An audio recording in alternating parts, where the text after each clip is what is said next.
February 24th, 1944. Somewhere south of Cisterna, Italy, in the mud and the mountains, American tankers from the 1st Armored Division crouched beside something they'd never seen before. A monster. 70 tons of German steel sitting dead on the roadside, abandoned after its engine caught fire and its crew ran for their lives. The beast was scarred. American tank rounds had hammered its frontal armor, 200 millimeters thick, and bounced off like pebbles thrown at a fortress wall. These weren't men new to war. They'd fought German armor from the deserts of North Africa, through the hills of Sicily, and now into these unforgiving Italian mountains. They knew every panzer, every assault gun, every tank destroyer the Wehrmacht could throw at them, and every single one bristled with machine guns for close defense. But this thing, this Elefant, it had almost nothing. One ball-mounted machine gun in the hull front, fixed to fire forward. Nothing on the sides, nothing at the rear, nothing in the superstructure. The realization didn't come slowly. It hit them all at once, this seemingly invincible machine. With armor thick enough to laugh at American, tank shells and a gun powerful enough to kill at 3 kilometers, could barely defend itself against a man on foot approaching from the flanks. Germany had built one of the most heavily armored, most powerfully armed tank destroyers in the world, and then forgot to give it a way to protect itself from infantry. Someone with a grenade and enough courage could destroy 70 tons of German engineering. The discovery confirmed what intelligence reports from the Eastern Front had been whispering for months. The Ferdinand, later renamed Elefant, represented both a triumph of German heavy armor engineering and a catastrophic failure of practical design. Its story would reshape American understanding of how not to build armored fighting vehicles. To understand how such a design error could happen, you have to understand the Ferdinand's unusual origin. It begins not with military necessity, but with ego and miscalculation. In 1942, the German military held a competition for a new heavy tank that would dominate battlefields across Europe and Russia. 2 companies competed. Henschel & Sons submitted a conventional design with the turret mounted near the center of the hull. Safe, proven, reliable. Ferdinand Porsche, personal friend of Adolf Hitler and renowned automotive engineer, submitted something radical: an electric drive system with engines in the middle of the hull. Innovation for innovation's sake. Porsche was so confident his design would win that he ordered 100 chassis built before the competition even concluded. They were manufactured at the Nibelungenwerk factory in St. Valentin, Austria. Steel and ambition flowing together into a bet. Porsche was certain he'd win. His confidence proved misplaced. During evaluation trials at Burka in April 1942, the Porsche design struggled in deep mud. The novel petrol-electric transmission suffered chronic mechanical problems. The Henschel design proved more reliable and won the contract, becoming the famous Tiger I tank. Porsche's 100 chassis represented a massive investment with no immediate purpose. Rather than scrap them, unthinkable given Germany's resource constraints, German High Command decided to convert these orphaned chassis into heavy tank destroyers. Engineers moved the engines forward and built a massive fixed casemate at the rear to house the main gun. The result was the Panzerjäger Tiger P, officially designated SDKF 184, but better known by its unofficial name, Ferdinand, after its designer, after the man whose overconfidence had created this problem in the first place. 91 vehicles were converted between March and May 1943. The specifications were extraordinary. The Ferdinand weighed 65 tons, making it one of the heaviest armored fighting vehicles in service anywhere in 1943. Its frontal armor measured 200 millimeters thick, achieved by bolting an additional 100 millimeter plate to the original 100 millimeter hull front. This made the Ferdinand's frontal armor twice as thick as the Tiger I. No Allied or Soviet anti-tank gun then in service could penetrate that armor from the front. Not at any range, not under any circumstances. The main armament was the 88mm Pak 43-2 with an L-71 barrel. one of the most powerful anti-tank weapons ever mounted on a tracked vehicle. This gun could penetrate 190 millimeters of armor at 1,000 meters. It could destroy a Soviet T-34 tank at ranges exceeding 3 kilometers. 3 kilometers. That's nearly 2 miles. Soviet tankers would later report Ferdinands destroying their vehicles from distances so great that the German tank destroyer appeared as merely a distant speck on the horizon. By the time they realized what was shooting at them, they were already dead. Inside the armored casemate, 4 crew members worked the gun. The commander directed fire. The gunner aimed and fired. 2 loaders serviced the massive 88mm rounds, each one heavy enough to require 2 hands and a strong back. The driver and radio operator sat in a separate compartment at the very front of the hull, completely isolated from the fighting compartment. Communication between front and rear crew positions was only possible by radio. An unusual arrangement, an arrangement that would prove problematic. But the Ferdinand had serious weaknesses beyond its lack of defensive armament. The 2 Maybach HL-120 engines, originally designed for much lighter vehicles, struggled to move the 65-ton mass. Maximum road speed was only 30 kilometers per hour. Cross-country speed dropped to a crawling 10 kilometers per hour. You could walk faster. The complex petrol-electric drive system was sophisticated but temperamental, prone to overheating in the confined engine compartment. The suspension system lacked return rollers, a cost-saving measure that dramatically increased track wear. The tracks themselves, already stressed by enormous weight, wore out quickly. Spare parts were chronically short. The vehicle's cross-country range was only 90 kilometers before requiring refueling. Recovery of damaged or broken-down Ferdinands required multiple Panzer IV recovery vehicles working together. A single vehicle could not move that massive weight. All 91 Ferdinands were assigned to 2 heavy tank destroyer battalions.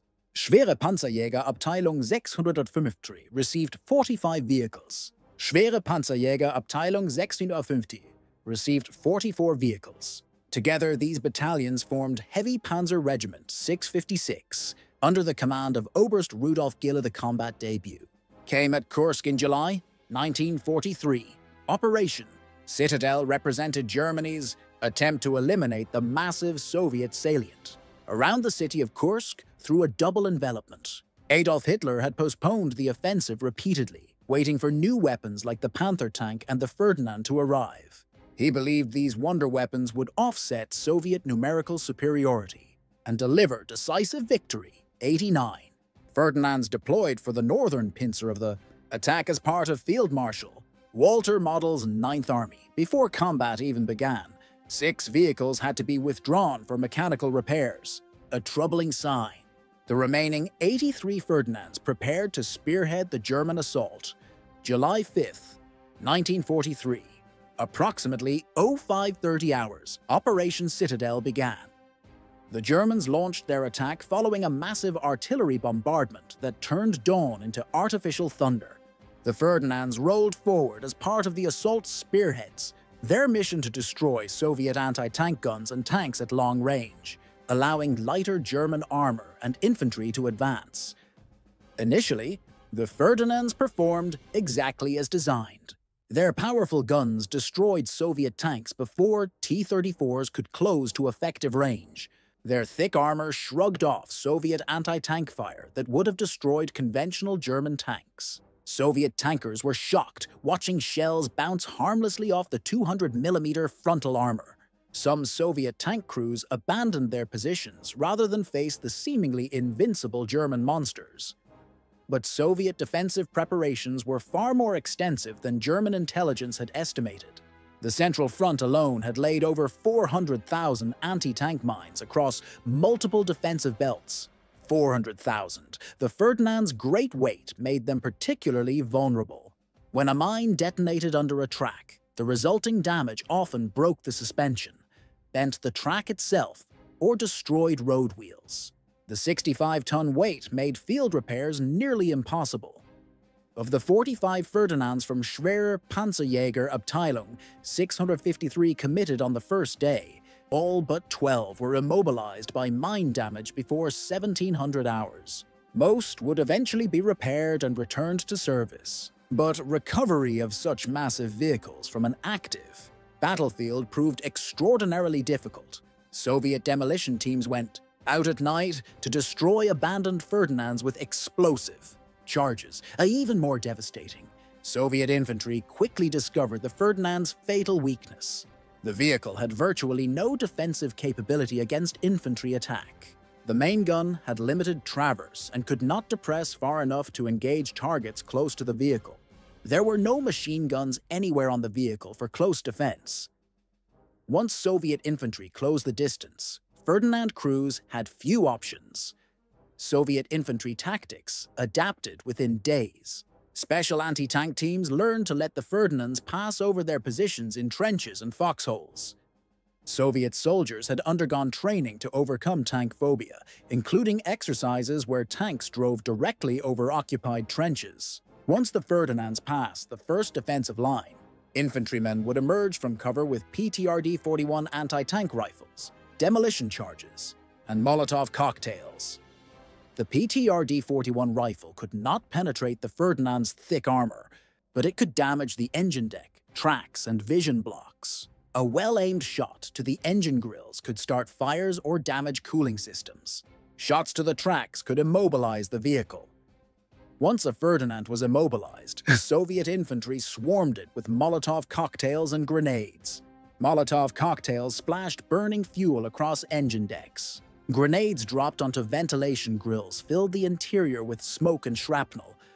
Ferdinand crews were trapped. They could not see infantrymen crouching beside their vehicles due to extremely limited vision. They could not shoot them because there were no machine guns. They could not drive away if their tracks were damaged. Their only option was to abandon the vehicle and try to reach friendly lines on foot, which often proved fatal.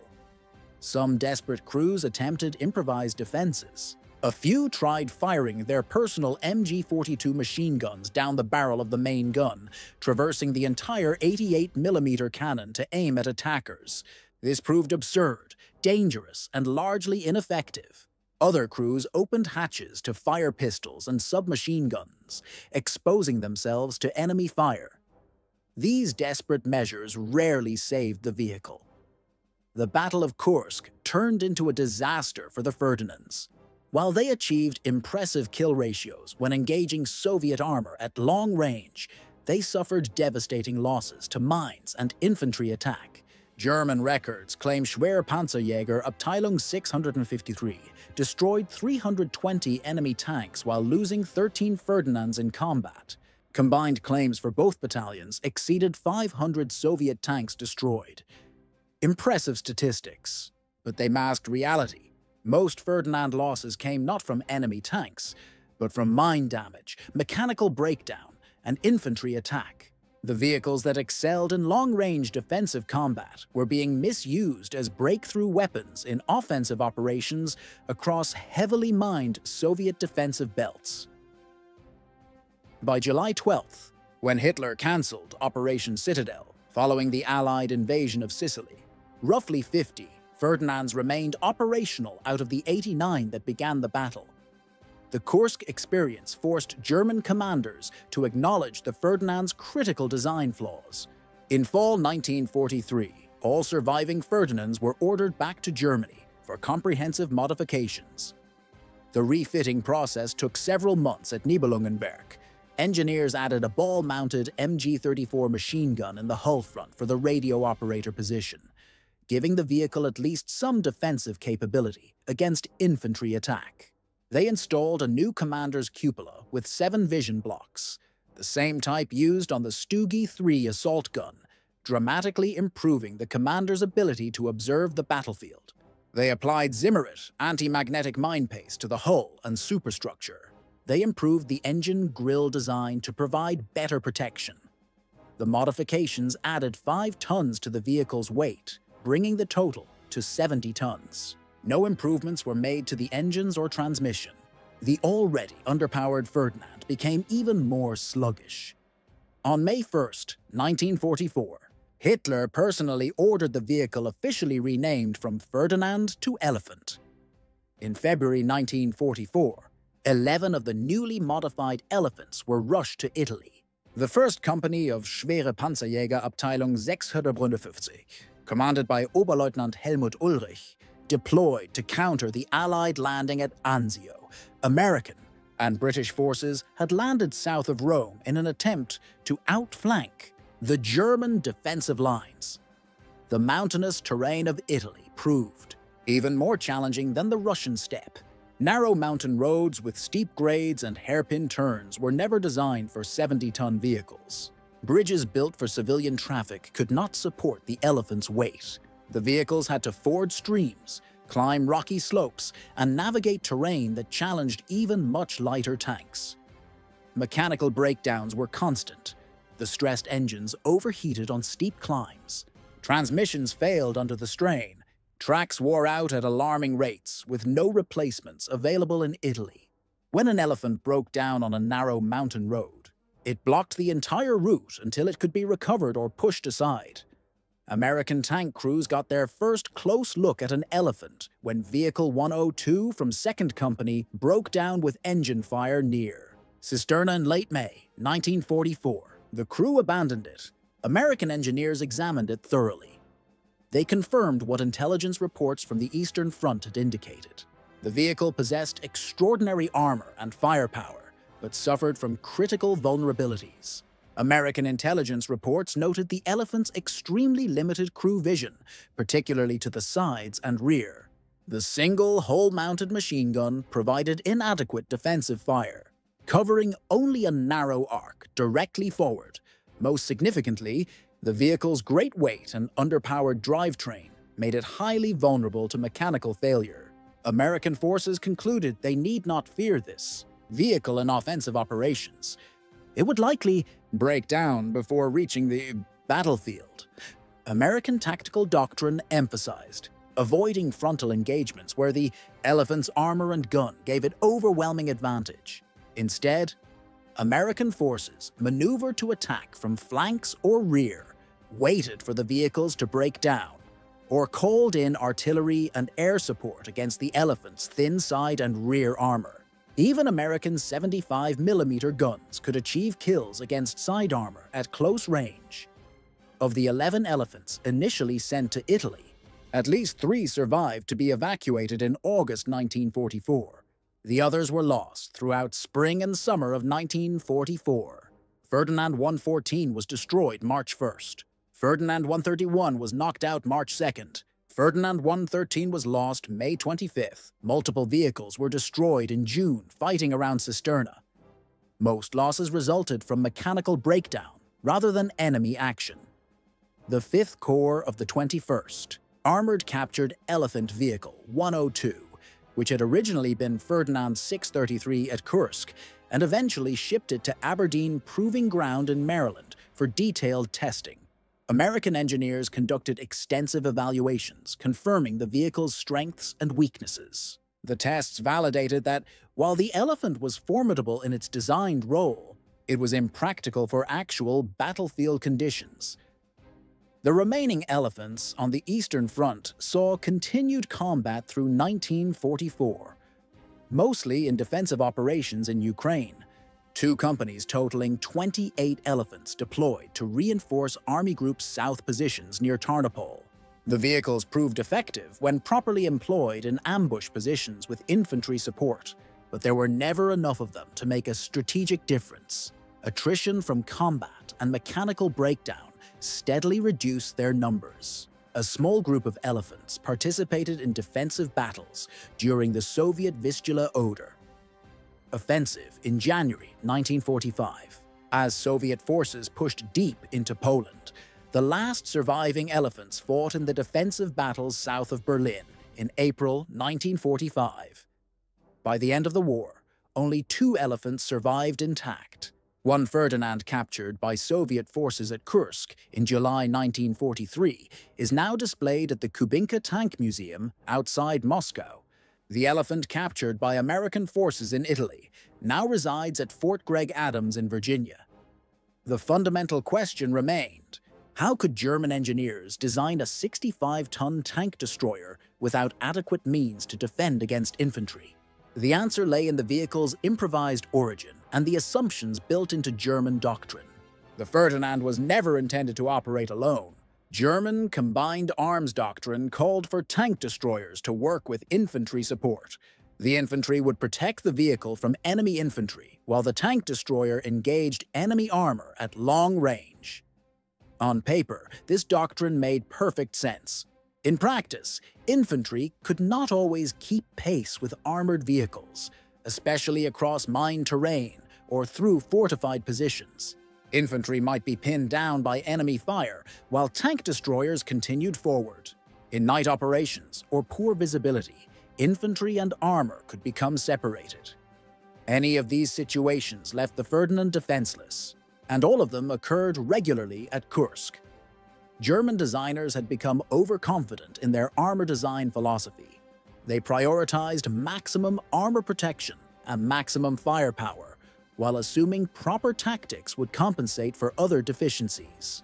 The Ferdinand's designers believed its thick armor would protect it from anti-tank weapons, and its long-range gun would keep enemy tanks at safe distance. They did not adequately consider close-range infantry threats, despite years of combat experience showing immobilized or isolated tanks were extremely vulnerable. The decision to build the Ferdinand without adequate machine guns was a conscious design choice, not an oversight. It reflected specific assumptions about employment that proved fatally flawed in actual combat. The vehicle was optimized for a very narrow tactical role: long-range anti-tank combat from prepared defensive positions with guaranteed infantry support.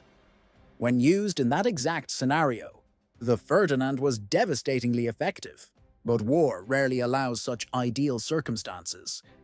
For American tank designers, the Ferdinand Elefant provided valuable negative lessons.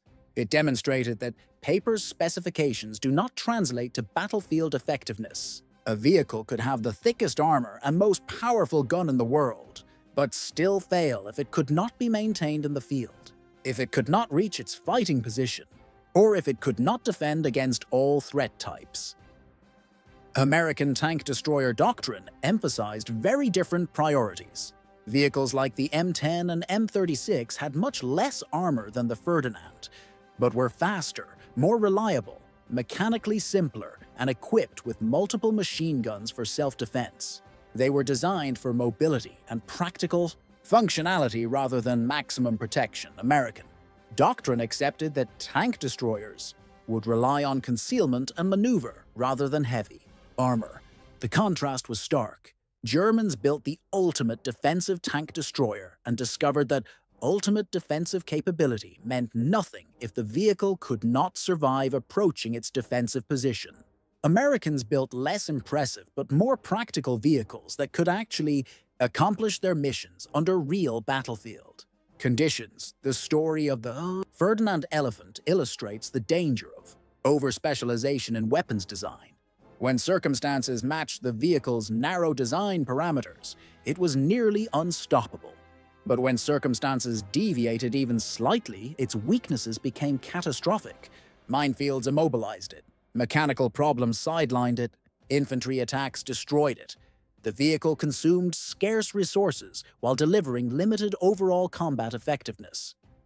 Today, military historians study the Ferdinand Elefant as a cautionary tale about practical design versus theoretical performance. The vehicle appears in armor development courses as an example of how impressive specifications can mask critical operational deficiencies. It demonstrates that weapons must be designed for harsh battlefield realities where nothing goes according to plan, not for ideal conditions that rarely exist. The two surviving examples stand as monuments to both German engineering, ambition, and the limits of over-specialized design. Museum visitors marvel at the massive gun and incredibly thick armor. Then they notice the single small machine gun covering only the front arc, and they understand immediately why this seemingly invincible machine was actually quite vulnerable. The most powerful tank destroyer of 1943 rendered helpless by the simplest threat: a man on foot with a grenade. For the Soviet infantrymen who stalked Ferdinands across the killing fields of Kursk in summer 1943, the lack of defensive armament was a critical vulnerability they exploited ruthlessly. They developed specific tactics to defeat these monsters, knowing that if they could close the distance, they could destroy a 65-ton steel fortress with weapons as primitive as a bottle of gasoline and a burning rag. For the American tankers who faced elephants in the mountains of Italy in spring 1944, the knowledge that the vehicle had extremely limited defensive capability and chronic mechanical problems reduced the fear factor considerably. They learned to avoid the elephant's killing zone at the front and instead maneuvered to attack from positions where American guns could penetrate, or they simply waited for the inevitable mechanical breakdown. The Ferdinand Elephant ultimately proved that victory in modern warfare comes not from building the most powerful individual weapon, but from building practical weapons that soldiers can employ effectively under actual combat conditions. The tank destroyer that could barely defend itself against infantry became a perfect example of flawed design philosophy, a lesson that influenced armored vehicle development for decades afterward. In the end, Ferdinand Porsche's repurposed chassis became one of the most controversial weapons of World War II. It achieved remarkable kill ratios when used exactly as designed. It inspired fear in enemy tankers who faced its massive gun and impenetrable frontal armor. But it also consumed enormous resources, suffered catastrophic losses to simple threats, and ultimately contributed little to Germany's strategic position. The Ferdinand Elephant stands as proof that in warfare, practical functionality matters more than impressive specifications. That the most advanced weapon is not always the most effective weapon. Some lessons are written in steel and fire, others are written in the silence after engines fail and crews abandon their fortresses on wheels. The Ferdinand taught both kinds, and somewhere in the quiet halls of military museums, 70 tons of German ambition sits frozen in time, a monument to what happens when engineering brilliance forgets to ask the simplest question: what happens when someone gets close enough to touch us?